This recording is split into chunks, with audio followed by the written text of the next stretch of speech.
Sleeping Beauty. Duke's story soon spread. The engines told Mr. Hugh. Mr. Hugh told the thin controller. The thin controller told the owner. The owner told his Grace. His Grace told the small controller. The small controller told the thin clergyman, and the thin clergyman told the fat one. That is why one morning the two clergymen and the small controller were looking at maps.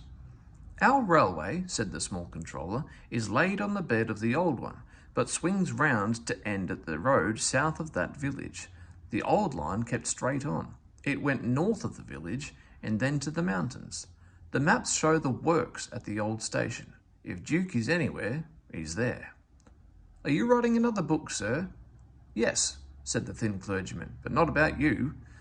He smiled at their downcast faces. Cheer up, he went on. It's about a nice old engine who is lost. But if you're good, the artist might put you in the pictures. Ooh, thank you, sir. So the clergyman told them about Duke and Falcon and Stuart. So you see, he continued, poor Duke was left alone. 3 small engines sighed sympathetically, and we want to find him and mend him and make him happy again. Your controller wants to help, but he can't if you're naughty. 3 small engines promised to be as good as gold. The 3 men spent days and days at the old station. They came up every morning on Bert's train. He always whistled, "Good luck," as they walked up the track, but they had nothing in the evening except scratches and torn clothes. They wouldn't give up, though. Duke's there somewhere, they said. The fat clergyman found him in the end. Scrambling over a hillock, he trod on something which wasn't there, crashed through a hole and landed, legs astride, on Duke's saddle tank. "Our Sleeping Beauty himself," he shouted. The thin clergyman and the small controller peeped through the hole above. "Excuse me," inquired Duke, "are you a vandal? Driver told me vandals break in and smash things." The fat clergyman ruefully felt his bruises. "Bless you, no," he laughed. "I'm quite respectable. I dropped in because I couldn't find your door." And he told Duke about Falcon and Stuart. "So they did remember," said Duke softly. "Then, does His Grace approve?" "Yes, he's coming." "To see me? How kind! And I'm all dirty. That will never do. Please clean me."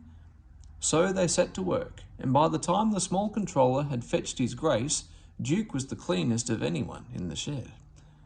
Early next morning Mike brought workmen and tools. They enlarged the fat clergyman's hole, lifted Duke out, and put him on a low loader to take him away by road. "I'd be ashamed," Duke protested, "to travel by road. It's undignified." "I'm sorry, Duke," said His Grace, "but the small railway has no suitable trucks." Duke gave in then, but so many people came out and greeted him that he felt better. So they still remember me, he thought happily. Donald was waiting with a flat truck.